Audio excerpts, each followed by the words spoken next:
Egun on denoi, eta eskerrik asko berriro ere gure deia-deiai erantzuna emateagatikan, eta eskerrik asko etorri zareten hoi, hemen prentxaretoan, eta baita ere, streaming bidez jarraitzen aizaten guztioi egun on. Lehenik eta behin aurkezpenak egingo ditut, ohikoa den bezala, nire eskubitara Irune Iarza daukagu, Ogasuneko zuzendari nagusia, eta nire ezkerretan Yolanda Dominguez, zerga kudeaketako zuzendari orde nagusia. Gaur, agerraldi honen helburua, dakizuen bezala, 2021ko errenta kanpainaren nondik norakoak eta xetasunak adieraztea izango litzateke. Nik hasiera batean sarrera bat egingo dut, testu ingurua eta pixkat ideia nagusiak azaleratuz, gero Irunek kanpainaren xetasun gehiago azalduko dizkizue, ondoren Jolandak zerbitzu karta ditugun konpromezuak plazaratuko ditu, eta azkenik nirenek itxiko dut laburpen txiki batekin. Beraz, lehenik eta behin, testuinguraren inguruan, jakin badakigu, errenta kanpaina 2021ko emaitzen ondorioa izango dela, eta 2021ko kontestua danok gogoratuko bagenu, adibidez, Gipuzkoako enpresen salmenta ehuneko 16,8 hasi zen 2021ean, 2019ko langa gaindituz, beraz, urte oparo izan zen, lan ikuspuntutik ere langabezi tasa ehuneko 7,9 jaitsi zen, eta erteetan ere 2007 pertsona geneuzkan Gipuzkoan abenduan amaieran. Beraz, datu makroekonomikoak onak 2021ean, 2019ko parekoak edo aldagai batzuetan gaindituz. Beraz, hori da pixkat errenta kanpaina honek sustatuko duena. Baina egia da, 2022 hau, naiz eta horreneko hilabetetan ondo hasi, momentu honetan, testu ingurua erabat aldatu zaigula, eta, inflazioa, energiaren garestitzea, materia primen garestitzea, Ukrainiako gerra, danak batera asaldatu zaizkigu, eta momentu honetan, etorkizuna, momentu honetan, ez da inoparoa, 2021 batean izan genuen bezalako xea. Ideia nagusien ingurun, 3 ardatz jorratu nahiko nituzke, alde batetik, atzo 3 aldo nagusiek plazaratu zituzten, edo informatu zituzten zoiko neurriak, kontestu honen ondorioz. Bigarrenik, ohikoa dana, pixka bat gure telematikoki eta gure arreta nola izango den, eta azkenik, kanpainaren emaitzaren datu nagusiak emango dizkitzuet, gero Irunek sakonduko dituenak. Leheneko puntuaren inguruan, ezoiko neurrien inguruan, atzo diputatu nagusiek azaleratu zuten bezala, oinarrian 2 arlo bananduko genituzke, alde batetik likidezia neurriak enpresa txiki, mikroenpresa eta autonomoentzat, ordainketa zatikatuen inguruan, eta baita ere ezoiko gerorapen berezi bat, 3 hilabeteko karentzia gehi 6 hilabeteko kuota amortizazioarekin, interesik gabe eta bermerik gabe. Ezoiko gerorapen berezi hau eskatu daiteke, bai apirileko hilabetekoetan eta bai maiatzeko hilabetekoetan aitortu beharko dituzten zerga horien inguruan. Eta beste alde batetik, baita ere autonomoak eta beste sektore zehatz batzuk, kontestu honetan, beraien kosteak nabarmen igo diren honetan, baita ere nahi izan dugu keinu batekin, adibidez lehenengo sektorean, justifikatu gabe, justifikatu beharrik ez dituzten gastuen inguruan, forfaita hilo dugu nabarmen, abeltzaintza eta abeltzaintzaren eta nekazaritzaren kasuan, guztiak eta txikiak dituzten horiek, forfaita igoko dugu ehuneko 75-etik ehuneko 80-era, eta guztiak eta handia duten horiek, hau da, 30.000 euro baino sarrera handiagoak dituzten horiekiko, forfaita ehuneko 35-etik ehuneko 70-era igoko dugu. Beste sektore bat, benetan baita ere, momentu honetan, krisi honen ondoriak jasaten arienak, garraiolariak izango lirateke, eta garraiolarien kasuan ere, beraien forfaita ehuneko 45-etik ehuneko 70-era igoko genuke. Beraz, sektore berezi horiek, onura bereziak edukiko dituzte kontestu benetan berezi honetan. Eta horretaz gain, orokorrean autonomoak, zuzeneko zenbatezpenaren modalitate erraztuan daudenak, momentu honetan daukate 110% forfait bat esan genezake, eta hori 5 puntu ere igoko ditugu 115%.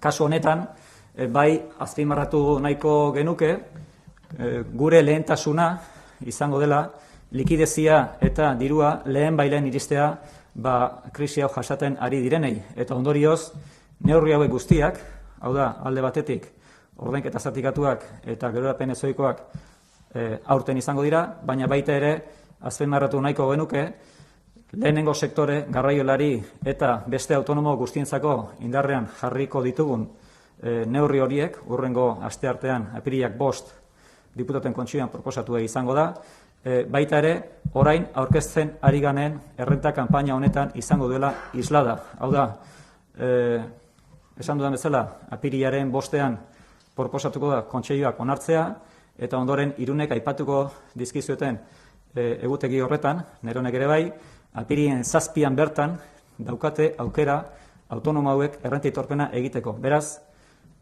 azpiegitura teknologiko eta egin beharreko lan guztiak egiten saiatuko gara, benetan, 2 egun horietan, bai aitortu behar dut, ambizioso dela, erronka handi bat dela, baina uste dugu prest gaudela hori egiteko eta beharrezko dela kontestu honetan gure partetik ere esfortzu gehigarriak egitea. Beraz, errenta kanpaina honetan islatuko dira neurri hauek eta horrek logikoki inpaktu bat edukiko du. Hasiera batean ekartzen genituen datuak kanpainaren emaitza 7,3 milioi positiboa zena, bihurtuko zaigu 3,7 milioi negatiboa gai honen inguruan. Beraz, lehen aipatuten bezala, 2021 urte ona islatuko da kanpaina honetan, baina ezoiko neurri hauen inpaktu ere azalduko da, benetan, pentsatzen dugulako beharrezkoa dela erantzun azkarra eta zuzen ematea kontestu honetan.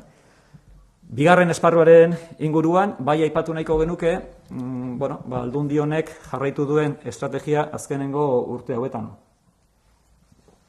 Alde batetik, beti esan izan dugu, teknologia ez dela aukera bat, teknologia behar bat dela, eta zentzu horretan gure baliabideak mahai gainean jarri behar ditugula, gure herritarrek ahalik eta erarik errazenean beraien betebehar fiskalak bete ditzaten, eta zentzu horretan teknologian aitzindariak izaten saiatu behar dugu, errazten gurekiko daukaten harremana, baina baita ere, guk argi daukagu, administrazio publiko bat garen heinean, aurrez aurreko aretari baloratu behar dela, eta behitugula herritarrak benetan gure bulegoetara etorri nahi dutela errenta aitorpena betetzeko. Beraz, bi esparruek oso garrantzitsuak dira guretzat. Alde batetik teknologia, eta beste alde batetik, esango genukuna, gizatasuna edo gertutasuna, ez? Benetan ateak irekita eduki, eta lagundu gure herritarrei Gipuzkoan ditugun 11 bulegoetan eta 9 herrietan, 120 pertsona edukiko ditugu bulego horietan, herritarrei laguntzeko eta errazteko baita ere errenta kanpaina honetan beraien pertsona fizikoen errentaren gaineko zergaren aitorpena egin dezaten. Eta hirugarren esparru bezala, bai emaitzen inguruan, pixka bat esan, 280,2 milioi euro itzuliko ditugula, hori da aurreikusten dugun kopurua aurtengo errenten kanpainan, eta ordaintzera 276,5 milioi euro egokituko zaizkie Gipuzkoar guztiei. Denera esan dudan bezala, 3,7 milioi euro negatiboa. Hemen barrenatuta daude, ezoiko neurri hauen ondorioz, forfaiten ondorioz, 11 milioi euro horiek. Lehen esan dudan bezala, bestela 7,3 milioi euroko positiboa izango litzateke. Eta azkenik, egutegia. Egutegien inguruan, atzo dagoeneko ikusgai dituzte Gipuzkoarrak proposamena bidali diegun edo ez, eta baita ere gutunak bidaltzen hasi gara atzo herritarrei beraien etxeetara. Urrengo astelenean, apirilak 4, autolikidazio proposamenak onartzeko epea hasiko litzateke. Hemen bai sartuko nuke diputatuen kontseiluak proposatu ditugun ezoiko neurri horien onespena izango litzateke bostean, eta 2 egun beranduago sektore horiek eta autonomo horiek dagoeneko eguneratuta edukiko lituzkete, hori da behintzat gure espiritu eta gure helburua neurri berri horiekin aitorpenak egiteko. Apirilak 12an mekanizatuko hitzordua erreserbatzeko epea hasiko litzateke, Eta mekanizatuko kanpaina apirilaren 19 ekainaren 30 izango litzateke, eta hor amaituko lirateke, bai errenta kanpaina eta bai ondararen zergaren campaña. Si os parece, voy a mencionar un par de cuestiones en castellano. Una referente a las medidas extraordinarias que se hicieron público ayer por parte de los 3 diputados generales en Gasteiz, en el que se dividen en dos grandes bloques, uno relacionado con la liquidez y otro relacionado con determinados sectores y autónomos, en el que pues hacemos un esfuerzo viendo el contexto económico que tenemos en la actualidad, intentando que el dinero llegue lo antes posible a aquellas actividades económicas. Respecto al primer punto, hay 2 medidas principalmente que hemos adoptado en los 3 territorios históricos. Una relativa a los pagos fraccionados correspondientes a los meses de mayo y agosto, que son el primer trimestre y el segundo trimestre, en la cual se permite a los autónomos que puedan no abonar, no anticipar esos pagos fraccionados y en función de la evolución de su actividad económica en la declaración de la renta del 2022, en el ejercicio siguiente, en el 23, pues ya se vería cuál es la realidad económica que tiene cada autónomo. Y la segunda medida es el aplazamiento, fraccionamiento extraordinario que propondremos la semana que viene al Consejo de Diputados, de 3 meses de carencia más 6 meses de amortización, sin interés y sin necesidad de presentar ninguna garantía. Se podrán solicitar aplazamientos para las autorizaciones a presentar, las trimestrales de abril y la mensual de mayo. Esas 2 son las medidas más importantes que hemos adoptado entre los 3 territorios históricos. Y relativo a los autónomos y a determinados sectores, como mencionaba anteriormente, en el caso de Guipúzcoa, en el primer sector, agricultura y ganadería, discernimos aquellas ganaderías con unos ingresos inferiores a 30.000 euros, que en la actualidad tienen un forfait del 75%, que se verá incrementado al 90%, y aquellas explotaciones agrarias cuyos ingresos superen los 30.000 euros, aumentamos el forfait del 35% al 70%. Y otro sector que también está sufriendo las consecuencias de esta situación es el sector del transporte, en el que adoptamos una medida similar. El forfait que tiene en la actualidad es del 45%, aumentamos al 70%, igual que las explotaciones superiores a unos ingresos de 30.000 euros en el primer sector. Estos porcentajes se han coordinado con las 3 diputaciones forales y son los mismos. Respecto a los autónomos, pues hay aquellos autónomos que están en estimación directa simplificada, tienen en la actualidad un forfait del 10% y se va a incrementar al 15%. Evidentemente, todas estas medidas, sobre todo las relativas al forfait, tienen un impacto económico estimado de 11 millones de euros y, como he mencionado con anterioridad, la declaración de la renta del 2021, la campaña del 2021, refleja el contexto económico del 21, pero ante la necesidad de inyectar la liquidez lo antes posible, pues estas actividades económicas del primer sector y el resto de autónomos, pues vamos a hacer todos los esfuerzos, puesto que estas medidas se van a proponer el 5 de abril y ya el 7 de abril, 2 días después, los propietarios de las actividades económicas podrán presentar la declaración de la renta. Por lo tanto, vamos a hacer nuestros mejores esfuerzos para que en esos 2 días esté todo preparado y no haya ningún tipo de problema ni imprevisto para que los ciudadanos y ciudadanas de que tienen actividades económicas reciban el dinero correspondiente lo antes posible. Ese es un poco nuestro espíritu.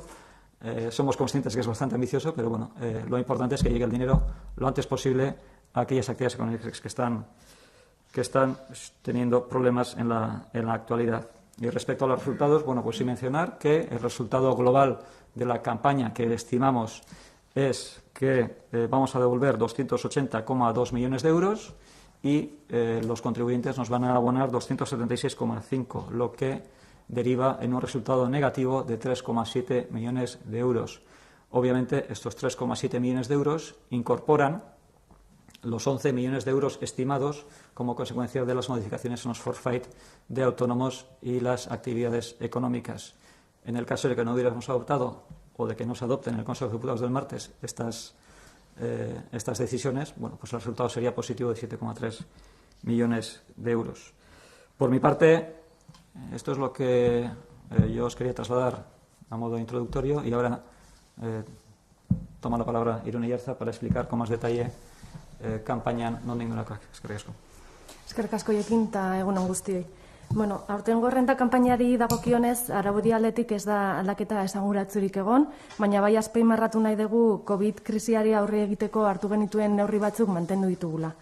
Neurri hauen helburua pandemiak gehien kaltetatu dituenak babestea zen, eta antzuk nabarmentze aldera, aipatuko ditut adibidez, aitorpena derrigorren aurkezteko muga 12.000 eurotatik 14.000 eurotara igo genuela, bi ordaintzaien kasuetarako baratutako neurriak ere, eta hainbat zergen epeetan malgutasuna sartu genuela, ez? Eta hauez gain, aipagarriak dira baita ere digitalizazioa eta Ticketbuy proiektua ezartzen laguntzeko jarri genituen kenkariak, eta baita lokalen alokatzaileentzako zerga onurak ere alokairua jaisteagatik. Ohi bezala, aitorpena aurkezteko 3 modalitate daude aurtengo errenta kanpainan, proposamenak, aurrez aurrekoa edo mekanizatua, eta zergabidea edo internet. Eta hauek dira erabila datuek ehunekoetan, baina datu zehatzak oharrean dituzue. Aitorpenak modalitatearen arabera, esan dezakegu proposamenak 157,4 dira, 222.000 aitorpen guztira, mekanizatua 116, 62.000 aitorpen guztira, eta internet 126,6, 103.000 aitorpen guztira. Jokinek aipatu duen bezala, aitorpen guztien 165 itzultzera ematen dute, eta 134 ordaintzera.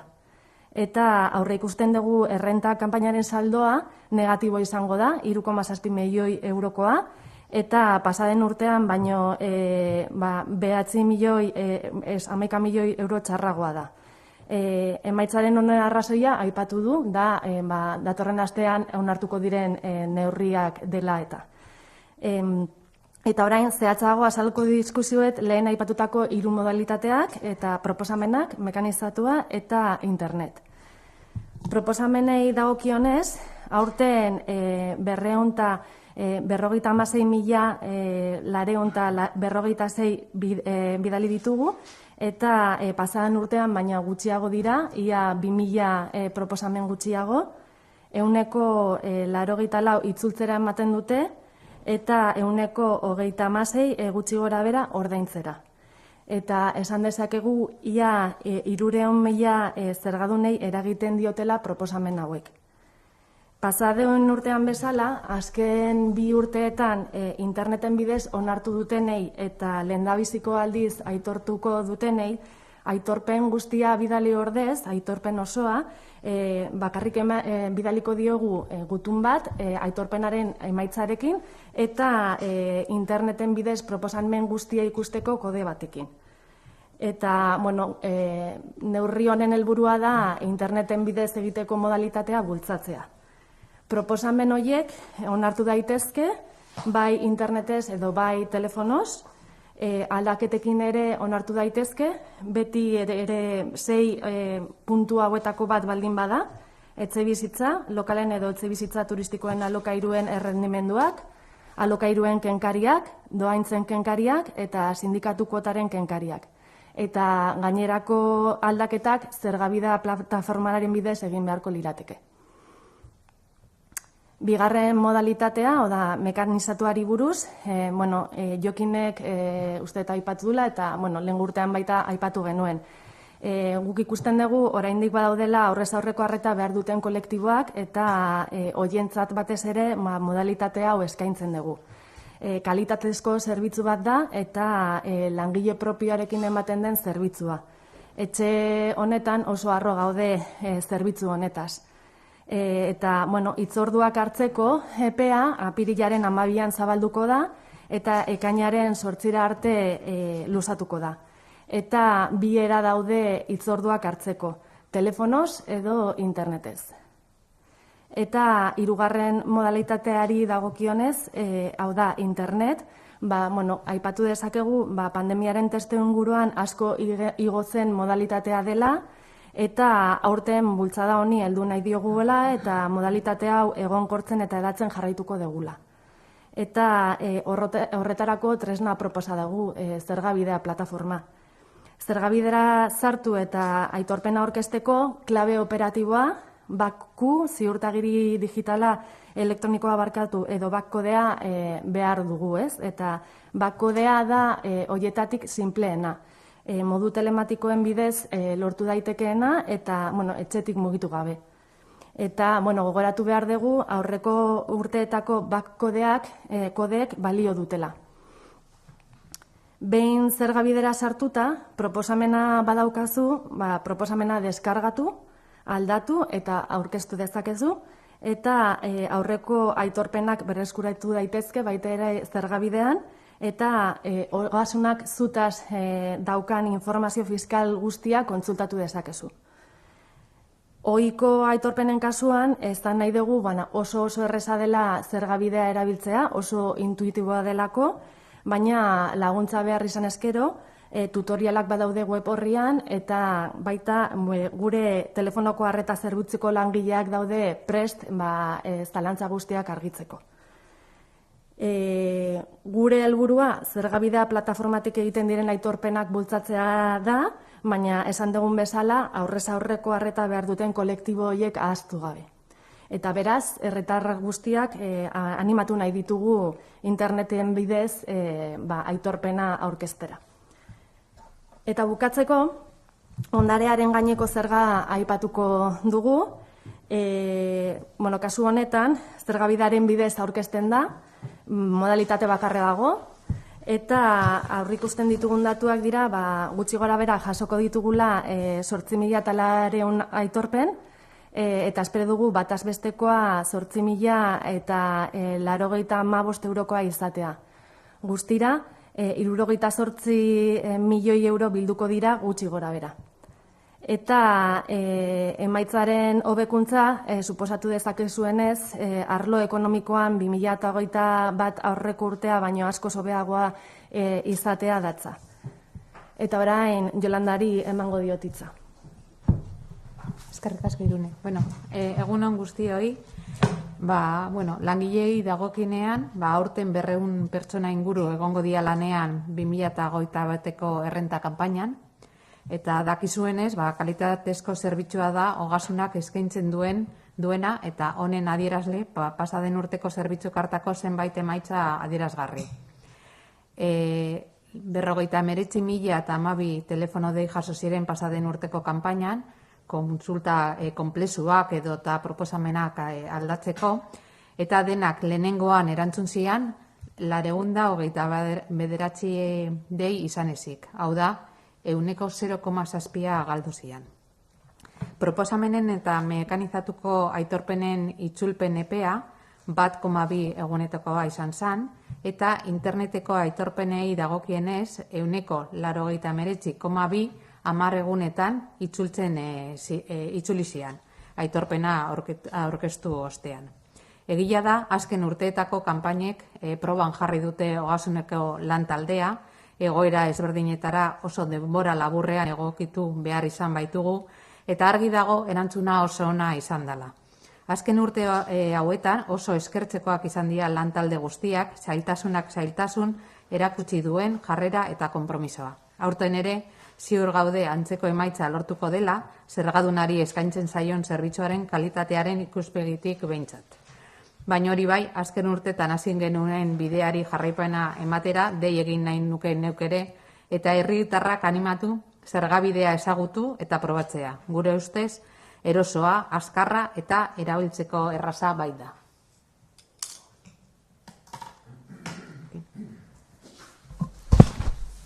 Oso ondo, eskerrik asko Jolanda, eskerrik asko Irune.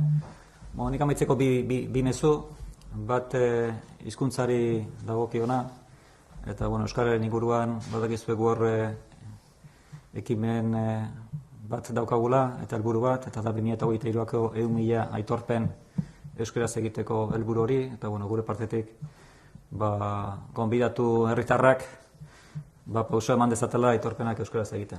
Badakigu hitz tekniko asko erabiltzen ditugula, baina hitz tekniko hori ere berberak dira erderaz. Beraz, ohitura gai bat izan leike, eta aurreneko pausa behintzat egin dezatela, eta ausartu ditezela, bai ideiak, bai kontsultak, egin behar dituzten harremanak gurekiko euskeraz egiten, eta denon artean zaindu dezagun gure hizkuntza eta sendotu dezagun gure hizkuntza, gure partetik prest gaudelako benetan kalitatezko erantzun bat emateko.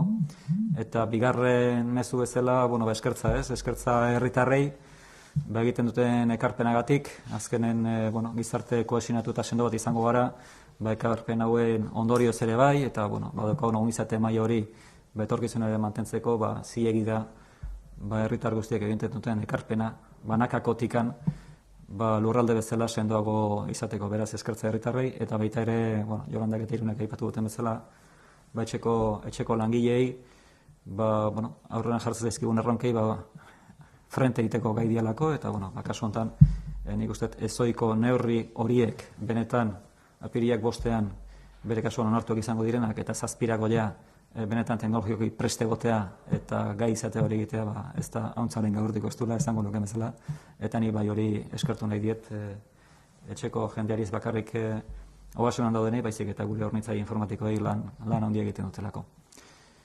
Eta hemendik aurrea, zuen esan eta dauzkatzuen galderak, iradokizunak, zalantzak, gai baldin bintzat argitzeko prest.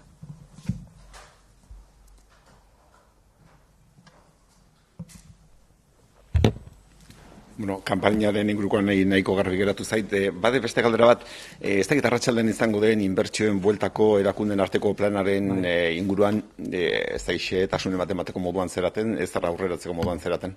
Hala baldin bada, 2 hizkuntzatan mesedez. Eskerrik asko.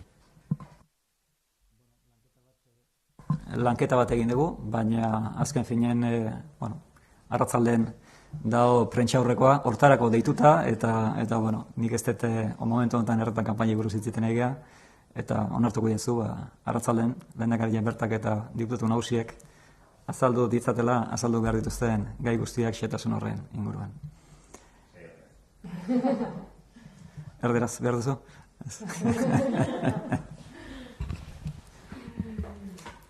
WhatsAppetik escatzei gube, ¿podríais dar en castellano las principales fechas de la campaña y la estimación de las declaraciones que se van a presentar?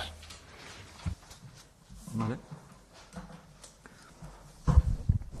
Las principales fechas, el día de ayer, 29 de marzo, los ciudadanos y las ciudadanas tienen a su disposición la posibilidad de ver si desde el departamento, la Diputación Foral de Guipúzcoa ha realizado la propuesta correspondiente de declaración. Es decir, lo pueden observar desde el día de ayer, y ya ayer también comenzamos a enviar las cartas a los domicilios de los contribuyentes y de las contribuyentes para que en su caso lo puedan aceptar.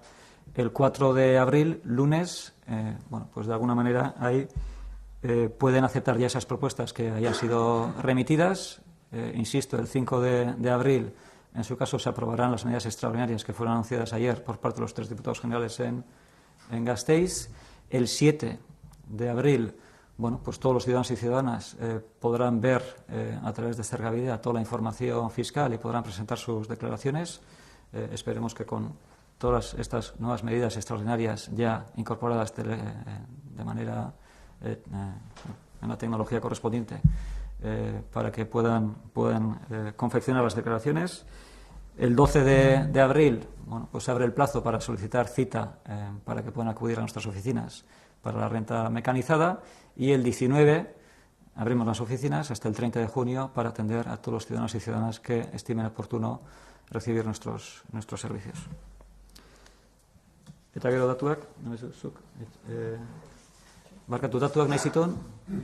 Bueno, son 2 preguntas, una sobre las propuestas de autoliquidación y otra sobre la estimación de las declaraciones que se van a presentar. Son 2 cifras. A ver, estimamos que se van a presentar 387.000 declaraciones, de las cuales 222.000 corresponden a las propuestas que enviamos a los domicilios, 62.000 es la estimación que hacemos que van a acudir a nuestras oficinas para que les ayudemos a hacer la declaración, y más o menos 103.000 son las declaraciones que se van a presentar por Internet.